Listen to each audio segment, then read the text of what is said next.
Hi hello welcome to our channel. నేను మీ సిరి. ఈరోజు మనం చెప్పుకోబోయే కథ ప్రియనేస్తం పార్ట్ 22. కథలోకి వెళ్ళే ముందు లైక్ చేయడం మర్చిపోకండి ఫ్రెండ్స్. ఇక చూద్దాం. అప్పుడే గదిలోకి వచ్చిన ప్రవర్తికకి అర్జున్ అరుపు వినగానే భయం వేసింది. వెంటనే తలుపు వేసి గడియ పెట్టేసింది. ఎవరైనా వింటారేమోనని. మర్చిపోయావా? ఆ అమాయకపు ముఖం మర్చిపోయావా? ఆ మంచి మనసుని మర్చిపోయావా?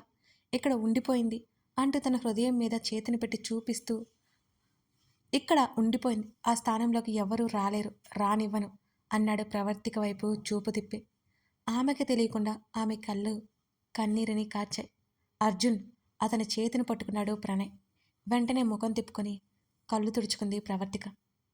కోపం కంట్రోల్ అవ్వడానికి అన్నట్టు గట్టిగా కళ్ళు మూసుకున్నాడు అర్జున్ కూడా.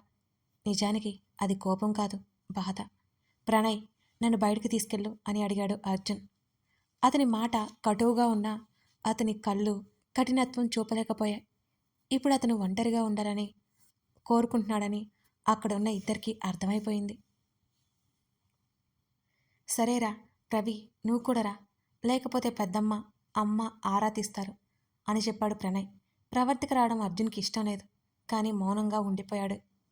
వచ్చేస్తాను, మీరు పదండి అని చెప్పింది. అర్జున్ ప్రణయ్ బయటికి నడిచారు. ప్రవర్తిక వైపు చూసి కళ్ళార్పి బయటికి వెళ్ళిపోయాడు ప్రణయ్. మరోసారి ముఖం కడుక్కుని తుడిచి గట్టిగా ఊపిరి తీసుకుని నిట్టూర్చి బయటికి నడిచింది ప్రవర్తిక. ప్రణయ్ ముందే చెప్పడంతో ఎవరూ ప్రవర్తికని ఏం అడగలేదు. నడిచి వెళ్దామా అడిగాడు ప్రణయ్. అప్పటికే ఊరు జనం అర్జున్ని వింతగా చూస్తుంటే, నోరా చూసావా నా వైపు ఎలా చూస్తున్నారో అని విసుగ్గా అన్నాడు అర్జున్. కొత్త పెళ్లి కొడుకు కదా, ఆ మాత్రం ఆతురత ఉంటుందిలేరా, అసలే మాది పల్లెటూరు అని చెప్పాడు ప్రణయ్ నవ్వుకుంటూ. వెహికల్లో వెళ్దాం అన్నాడు అర్జున్. అప్పుడే అక్కడికి వచ్చిన ప్రవర్తిక, అన్నయ్య మీరు బైక్ మీద వెళ్ళండి, నేను నడిచి వస్తాను, దగ్గరే కదా అని చెప్పింది. నువ్వు ఏమంటావురా అన్నట్టు అర్జున్ని చూశాడు ప్రణయ్. అలాగే అన్నట్టు తల ఊపాడు అర్జున్. రవి, నిన్ను ప్రశ్నలతో చంపేస్తారా దారిలో, ఒక పని చేయండి, బైక్ తీసుకుని మిద్దరు బయలుదేరండి, నేను నడిచి వచ్చేస్తాను అన్నాడు ప్రణయ్. ప్రణయ్ని గుర్రుగా చూశాడు అర్జున్. అవేమీ పట్టించుకోకుండా అర్జున్ వైపు చూడలేదు ప్రణయ్ అసలు. ప్రవర్తిక అర్జున్ వైపు చూసింది. కీస్ సీరియస్గా చేతులు ముందుకు చాపాడు అర్జున్. ప్రణయ్ కీస్ ఇవ్వగానే బైక్ స్టార్ట్ చేశాడు అతను. రే ప్రవి, రూట్ చెప్తుంది, మీరు వెళ్ళండి, నేను వెనక వచ్చేస్తాను అని అన్నాడు ప్రణయ్. సీరియస్గా ప్రణయ్ వైపు లుక్ ఇచ్చి బండిని ముందుకు కదిలించాడు అర్జున్. ప్రవర్తిక దారి చెబుతుంటే మౌనంగా ఆమె చెప్పిన వైపు సాగిపోతోంది అతని బండి. పచ్చని పల్లెటూరు, చల్లని గాలి పై నుండి వీస్తుంటే అతని మనసుకి కాస్త ప్రశాంతంగా అనిపించింది. వరి పైరు దాటుకుని ఇంకాస్త ముందుకు వెళ్ళింది. ఇంకా ముందుకు వెళ్ళమని చెప్పింది ఆమె. ఆమె చెప్పినట్టుగా ఇంకాస్త ముందుకు వెళ్ళాడు. ఆ తర్వాత మామిడి, బత్తాయి, సపోటా తోటలు కనిపించాయి వరుసగా. అక్కడ ఆపమని చెప్పింది. ఆ తోటలో చుట్టూ పెద్ద పెద్ద కొబ్బరి చెట్లున్నాయి. ఇవే అన్నయ్య వాళ్ళ పొలాలు అని చెబుతున్న ప్రవర్తిక వైపు వింతగా చూశాడు అర్జున్. లోపలికి వెళ్దామా అని అడిగింది అతన్నే చూస్తూ. కనీసం ఆమె వైపైనా చూడకుండా తోట లోపలికి నడిచాడు అర్జున్. పాములు కూడా ఉంటాయి, జాగ్రత్త వెనక నుంచి చెప్పింది. అతను పట్టించుకోలేదు. ఈ మనిషికి భయమే లేదు. నోట్లోనే సరిగింది ప్రవర్తిక. కాస్త దూరం వెళ్ళాక అర్జున్ అడుగులు ఆగిపోయాయి. అతను ఎందుకు ఆగాడో అర్థం అవ్వక అయోమయంగా అతన్ని చూస్తూ తన అడుగులో ఆపేసింది. అతన్ని అనుసరిస్తున్న ఆమెని ఆపుతూ, నువ్వు నా వెనక రాగు, నేనే తిరిగి వచ్చేస్తాను, సరేనా అని అన్నాడు అర్జున్. ఇంకేం మాట్లాడలేదు తను. అక్కడే ఆగిపోయింది. అర్జున్ ముందుకెళ్ళిపోయాడు. కాస్త దూరం వెళ్ళి పంపు సెట్టు పక్కన ఉన్న తొట్టి మీద కూర్చున్నాడు అర్జున్. అతనికి చల్లగాలి తాకింది. మెడలో ఉన్న చైన్ చేతిలోకి తీసుకున్నాడు అర్జున్. లాకెట్ పట్టుకుని కళ్ళు మూసుకున్నాడు అతను. రక్షముఖం కనబడుతోంది మూసి ఉన్న రెప్పల చాటున. ప్రాణంగా ప్రేమించే మనిషి పక్కన లేకుండా మట్టిలో కలిసిపోతే ఆ బాధ వర్ణాతీతం. ఇప్పుడు అతని పరిస్థితి కూడా అదే. మాటల్లో చెప్పలేని బాధ అది. ఎదుటివారికి ఆ బాధని మర్చిపోవాలని చెప్పడం చాలా సులువు, అనుభవించే వారికి తెలుస్తుంది అర్జున్ కూడా అదే పొజిషన్‌లో ఉన్నాడు. మెల్లిగా రక్ష రూపం కనుమరుగై ప్రవర్తిక రూపం కనబడింది. అతనికి చటుక్కున కళ్ళు తెరిచి నో నో కంగారుగా తల విదిలించాడు. రవి, అర్జున్ ఎక్కడా? అప్పుడే అక్కడికి వచ్చిన ప్రణయ్ అడిగాడు.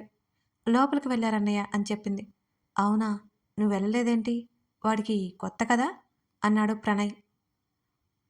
నన్ను రావద్దని చెప్పారు అని ముఖం నల్లగా పెట్టుకుంది ప్రవర్తిక. వాడు ఒంటరిగా ఉండాలని ఉందిరా, రక్ష గుర్తుకొచ్చి ఉంటుంది, అందుకే అలా అయిపోయాడు. పైకి అలా కఠినంగా కనబడతాడు కానీ వాడి మనసులో అంత కఠినత్వం లేదురా అంటున్న ప్రణయ్ మాటలను మధ్యలోనే ఆపేస్తూ, నువ్వు చెప్పమంటే మీ ఫ్రెండ్ గారి గురించి చాటభారతం చెప్తావన్నయ్యా, ఇక చాలే అని అంది ప్రవర్తిక. ప్రణయ్ నవ్వాడు ఆమె ముఖాన్ని చూసి. సరేరా, మనం వెళ్దాం అని అన్నాడు ప్రణయ్. నువ్వెళ్ళు, నన్ను చూస్తే కోప్పడతాడు. ముఖం పక్కకు తిప్పుకుంది ప్రవర్తిక. ఏమనలేరా అంటూ ఆమె తనతో పాటు లోపలికి తీసుకెళ్ళిపోయాడు ప్రణయ్. ఇద్దరు అర్జున్ని వెతుక్కుంటూ లోపలికి నడిచారు. ఎక్కడికి వెళ్ళాడు వీడు? లోపలికి వెళ్ళి ఉంటారు పదా అన్నది ప్రవర్తిక. ఇద్దరూ చాలా లోపలికి వెళ్ళారు. పంపు సెట్ దగ్గర కూర్చొని చేతిలో చేయి పట్టుకుని కళ్ళు మూసుకుని తల కిందకు వంచాడు అర్జున్. అతను అలా చూడగానే ఇద్దరికి బాధేసింది. రేయ్, ప్రణయ్ అరుపులు వినిపిస్తే తల తిప్పి చూశాడు అర్జున్. ఒక్కడివే ఉన్నావేంటి అని అడిగాడు ప్రణయ్ తెలిసినా సరే. నథింగ్ రా అన్నాడు అర్జున్. రవి, ఇక్కడే ఉండు, నేను వెళ్ళి పొలం చూసొస్తాను, పనులు జరుగుతున్నాయి కదా అని చెప్పాడు ప్రణయ్. అన్నయ్య, నేను వస్తానని చెప్పింది ప్రవర్తిక. అర్జున్ ఒక్కడే ఉన్నాడు, ఇక్కడే ఉండు, నేను వెళ్ళి వెంటనే వచ్చేస్తానులే, నువ్వు ఉండు అని చెప్పాడు ప్రణయ్. కంగారుగా చూసింది అర్జున్ని, ఏమనుకుంటాడేమో అని. అర్జున్ ఏం మాట్లాడకుండా మౌనంగా ఎటో చూస్తూ కూర్చున్నాడు. ప్రవర్తిక అలాగే అని తల ఊపగానే ప్రణయ్ అక్కడి నుంచి వెళ్ళిపోయాడు. అర్జున్కి కాస్త దూరంలో మట్టి కుప్ప మీద కూర్చుంది ప్రవర్తిక. ఎవరు ఏం మాట్లాడుకోలేదు. అతన్నే చూస్తూ కూర్చుంది. ముఖాన్ని చాలా చాలా సీరియస్గా గంభీరంగా పెట్టుకున్నాడు అర్జున్. అర్జున్ పేరు బాగుంది, ఇష్టమైన పేరు నాకు అని మనసులో అనుకుని అతన్నే చూస్తోంది. తనని పిలిచినట్టుగా అనిపిస్తుంటే ఆమె వైపు తల తిప్పి చూశాడు అర్జున్. వెంటనే తల తిప్పేసుకుంది. మళ్ళీ మామూలుగా అటువైపుకు తిరిగాడు. తనని ఆమె పిలవలేదని అతనికి అర్థమైంది. అర్జున్ వైపు చూసింది మళ్ళీ ప్రవర్తిక. అతని దగ్గరగా పాము వస్తూ కనిపించింది. ఆమెకి ఆశ్చర్యంతో కళ్ళు పెద్దవి చేసింది. గట్టిగా చెబుతామంటే అది చాలా దగ్గరికి వచ్చేసింది ఆ పాము. అర్జున్కి 2-3 దూరంలోనే ఉందది. గుండె వేగంగా కొట్టుకుంటూ అంది ప్రవర్తికకి. కాళ్ళు చేతులు ఆడడం లేదు. ఆమెకి మాట పెగలడం లేదు. వెంటనే లేచి అతని చేతిని పట్టుకుని భయంగా ఆమె వైపు చూసింది.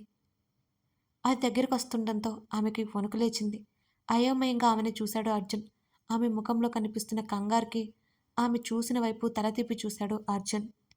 ఆ పాము దగ్గరికి వచ్చేసింది. వెంటనే అర్జున్ ముందుకు వచ్చి నిలబడింది. భయంతో గట్టిగా కళ్ళు మూసుకుంది ప్రవర్తిక. పామును గమనించిన అర్జున్ ప్రవర్తిక ఆలోచన ముందుగానే పసిగట్టి ఆమె నడుము చుట్టూ ఒక చేతిని వేసి వాటర్ తొట్టి గట్టి మీద ఉన్న అతను వెనక్కి వాలాడు. అతనితో పాటు ఆమె వెనక్కి పడిపోయింది. ఇద్దరూ ఆ పెద్ద తొట్టిలో పడిపోయారు. కెవ్వుమని అరిచింది ప్రవర్తిక. ఆ తొట్టిలో వాటర్ కింద ఉంటే అతని మీద పడిపోయింది ప్రవర్తిక. హేయ్, ఎందుకలా అరుస్తున్నావు విసుగ్గా అన్నాడు. ఇద్దరి మెడల వరకు నీళ్లతో మునిగాయి. అలా వెనక్కి పడ్డంతో అర్జున్ తల కొట్టుకుంది తొట్టికి. ఆ హడావిడిలో తెలియలేదు కానీ తర్వాత అతనికి నొప్పిగా అనిపించింది. నీళ్లు చల్లగా ఉన్నాయి అంటూ తల తిప్పి అతన్ని చూసింది. అప్పుడు గమనించుకుంది ఆమె అతనికి ఎంత దగ్గరగా ఉందో. అలాగే అతన్ని చూస్తూ ఉండిపోయింది. తల వెనుక చేతిని పెట్టుకుని కళ్ళు మూసుకున్నాడు. నొప్పి తెలుస్తుంటే అర్జున్. ఏమైందండి అని అడిగింది. ముందు నువ్వు పైకిలే అన్నాడు. అలాగే ఉండిపోయి మెల్లిగా లేచి నిలబడింది. డ్రెస్ మొత్తం తడిచి అది పొద్దుపున్నే కావడంతో పిచ్చి చలివేసింది ఆమెకి. మెల్లిగా లేచి నిలబడ్డాడు. పాము కోసం తొట్టి బయటికి చూశాడు. అది ఎప్పుడో పారిపోయింది ప్రవర్తిక అరుపు విని. ఆ పాము కోసం చుట్టూ చూసి అది ఎక్కడా కనపడకపోవడంతో స్థిమితపడి ఆమెను కోపంగా చూశాడు అర్జున్. అమాయకమైన ముఖంతో మూతి ముడిచి ముఖం దీనంగా పెట్టుకుని తన్ను తాను చూసుకుంటూ ఉందామె. ఒకసారి ఆమెను చూశాడు. తడవడం వల్ల ఆమె డ్రెస్ శరీరానికి అతుక్కుపోయింది. వెంటనే ముఖం తిప్పేసుకున్నాడు అర్జున్.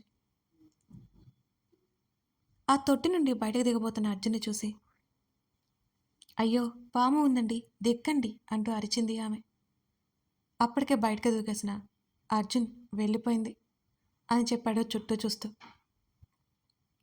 ఆ తొట్టి దిగడానికి ప్రయత్నం చేస్తుంది ప్రవర్తిక. తుడిచిన ఆమె పరికిని ఆమె మోకాళ్ళకు అడ్డుపట్ట దిగలేకపోతోంది. ఆమె అవస్థలు గమనించి అర్జున్ మౌనంగా ఉన్నాడు. ఏవండి పిలిచింది అతన్ని. ఆమె వైపు తల తిప్పి చూశాడు. హెల్ప్ చేయరా అని అడిగింది చేతిని ముందుకు అందిస్తూ. ఆమె చేతిని అందుకున్నాడు అర్జున్. ఒకసారి చల్లగాలి తాకినట్టు అనిపించింది ఆమెకి. అయినా దిగడానికి వీల్లేదు ప్రవర్తికకి. ఒక్కసారిగా ఆమె నడుము పట్టి తొట్టి నుంచి బయటికి దింపాడు అర్జున్. బిగుసుకుపోయింది ప్రవర్తిక. అలాగే కళ్ళు పెద్దవి చేసి నోరు తెరుచుకుని చూస్తోంది. అవేవి పట్టించుకొని అర్జున్ తన ఫోను బయటికి తీశాడు. ఫోను కూడా తడిచిపోయింది. ఆమెకు తేరుకోవడానికి కొంత సమయం పట్టింది. ఇంకా అర్జున్ తన నడుమును పట్టుకున్నట్టే అనిపించింది ఆమెకి. షిట్ అన్నాడు. ఫోన్ని తొట్టి గోడ మీద పెట్టాడు, ఎండ తగిలేలా ఉన్న ప్లేస్లో. అప్పుడే ప్రణయ్ వస్తూ కనిపించాడు. అన్నయ్య అంటూ పరిగెత్తబోయి ముందుకు పడింది ప్రవర్తిక. ఆమె కింద పడిందని మాత్రమే అనుకుంది. నిజానికి ఆమె పడలేదు. ఆమె చేతిని పట్టుకుని పడకుండా ఆమెను ఆపేశాడు అర్జున్. హమ్మయ్య అనుకుంది లోపల. ఆమె చేతిని వదిలేసి చూసుకుని నడు, కింద పడితే పళ్ళు రాలుతాయి అన్నాడు అర్జున్. మూతి 3 వంకలు తిప్పింది ప్రవర్తిక. తడిసిపోయి ఉన్న ఇద్దరినీ చూసి, ఏమైందిరా మీ ఇద్దరికి ఇలా తడిసిపోయారు అంటూ నవ్వాడు. సీరియస్గా చూశాడు అర్జున్. నవ్వడం ఆపేసి మళ్ళీ అడిగాడు ప్రణయ్ ఏమైంది అంటూ. అన్నయ్య పాము వచ్చిందని చెప్పింది ప్రవర్తిక. పామా, మీకేం కాలేదుగా కంగారు పడ్డాడు ప్రణయ్. లేదన్నయ్య అంటున్న ప్రవర్తికనే చూశాడు అర్జున్. అతను తన్ని ఎందుకలా చూస్తున్నాడో అర్థం అవ్వలేదు ఆమెకి. ప్రణయ్ హ్యాండ్కి తీసుకుని ఫోన్ తుడుచుకుని పాకెట్లో పెట్టుకున్నాడు అర్జున్. వెళ్దామా ఇంటికి అంటున్న ప్రణయ్ మాటలకి కోపంగా చూశాడు అతన్ని అర్జున్. వీడికి కోపం కొల్లేరవ్వా, చూపులతోనే చంపేస్తున్నాడ్రే అని గొనుక్కుంటూ మెల్లిగా స్నేహితుడి వైపు చూశాడు ప్రణయ్. అన్నయ్య ఇంకా అరగంట ఆగు వెళ్దాం, తర్వాత వెళ్దాం అని ఇబ్బందిగా చెప్పింది ప్రవర్తిక. ఆమె ఇబ్బంది గమనించాడు ప్రణయ్. అర్జున్ అందుకే అలా చూశాడనుకుని ప్రణయ్ నవ్వుకున్నాడు. ప్రవర్తిక కాస్త ముందుకు వెళ్ళి బట్టలారబెట్టుకుని కాసేపటికి తిరిగి వచ్చింది. తర్వాత ముగ్గురు ఇంటికి స్టార్ట్ అయ్యారు. అర్జున్కి చాలా అంటే చాలా విసుగ్గా అనిపిస్తోంది. అందరూ ఆప్యాయంగా పలకరిస్తూ ఉన్నారు. ఏదో ఇన్సెక్యూర్ ఫీలింగ్ కలిగింది అతనిలో. ఆ గదిలో ఉండాలి అంటే విసుగు వస్తోంది. వసుంధర కాల్ చేసింది. రాత్రి ప్రణయ్తో పాటు భోజనం చేసి ప్రవర్తిక గదిలోకి వచ్చాడు అప్పుడే. అత్తా అన్నాడు కాల్ లిఫ్ట్ చేసి. నాన్న అర్జున్, భోజనం చేశావా ఆప్యాయంగా అడిగింది వసుంధర. ఆ అత్త ఇప్పుడే అన్నాడు. ప్రవర్తిక ఎలా ఉంది, ఒకసారి ఫోన్ ఇవ్వు తనకి మాట్లాడతాను అని అడిగింది వసుంధర. తను రూమ్లో లేదత్తా, వచ్చాక చెప్తాను అన్నాడు అర్జున్. అలాగే నాన్న, అక్క నిన్ను అందరూ బాగానే చూసుకుంటున్నారా సందేహంగా అడిగింది వసుంధర. బాగానే చూసుకుంటున్నారా అత్త, ఎందుకలా అడిగావు ఎదురు ప్రశ్న వేశాడు అర్జున్. వాళ్ళకి తెలియకుండానే పెళ్లి చేసుకున్నావు కదా నువ్వు, అందుకు. అలాంటిది ఏమీ లేదత్తా, మేము రేపు ఉదయం బయలుదేరుతున్నాం అని చెప్పాడు అర్జున్. అవునా, మంచిది. మీరెప్పుడొస్తారు అని ఆతృతగా ఉంది నాకు. కొన్ని రోజులు ఆగండి, నేను మీ మావయ్య వచ్చి ప్రవర్తిక కుటుంబంతో మాట్లాడతాం, సరేనా? ఆ అమ్మాయి నువ్వు వచ్చేయండి అని సంతోషంగా చెప్పింది వసుంధర. అలాగే అత్త, హెల్త్ బాగానే ఉంది కదా అని అడిగాడు అర్జున్. నాకే సమస్య లేదు నాన్న అంటూ నవ్వి గుడ్ నైట్ చెప్పి కాల్ కట్ చేసింది వసుంధర. లోపలికొచ్చింది ప్రవర్తిక. మబ్బు రంగు చీరలో ఉంది ఆమె. తలుపు వేసి పాలు తాగుతారా అంటున్న ఆమెను విసుగ్గా చూశాడు అర్జున్. అమ్మ ఇవ్వమని చెప్పింది, మీకు వద్దు అంటే నేను తాగేస్తానులే అంటూ అర్జున్తో చెప్పి ఐ హేట్ మిల్క్ అన్నాడు ముఖం మరింత చిరాగ్గా పెట్టుకుని అర్జున్. మందైతే బాటిల్స్ లేగిపేస్తారు అని గొనుక్కుంది. అర్జున్కి ఆ విషయం వినబడలేదు. తనే తాగేసి దుప్పటి తీసుకుని కింద పరుచుకుని పడుకుంది. అతనికి ఆశ్చర్యం వేసింది. ఆమె ఇంట్లో, పైగా ఆమె గదిలో ఆమె కింద పడుకోవడం ఏంటో అతనికి బెడ్ ఇవ్వడం అయోమయంగా అనిపించింది అర్జున్కి. మీరు పైన పడుకోండి, నాకు కింద అలవాటే అని కళ్ళు మూసుకుంది. బెడ్ మీద వాలాడు అర్జున్. పక్కకు తిరగగానే ప్రవర్తిక కనిపించింది. కొంత సమయం ఆమెని చూశాడు. రక్ష అమాయకత్వం ఆమెలో కనిపించినట్టు అనిపించింది అర్జున్కి. No no no, impossible. నా రక్షలా ఎవరూ ఉండరు. నిద్రకి ఉపక్రమించాడు అర్జున్. తెల్లవారుజామున లేచి బ్యాగు సర్దుకుంది. అతను లేచేసరికి రెడీ అయిపోయింది. ఆశ్చర్యంగా ఉంది అతనికి కూడా ఆమె ప్రవర్తన చూస్తుంటే. రానంటే రాను అన్న అమ్మాయి ఏంటి సడన్గా వస్తాను అనడం ఏమిటి? $1,000,000 ప్రశ్నగా అనిపించింది. ఉదయాన్నే అందరికీ వీడుకోలు కూడా చెప్పి జీప్ ఎక్కారు. అన్నయ్య, నువ్వు కూడా రావచ్చు కదా? ప్రణయ్ని అడిగింది ప్రవర్తిక. ఇంకా 2 రోజులుండి వస్తానురా, టేక్ కేర్. చెల్లెలు తలనిమిరాడు ప్రణయ్.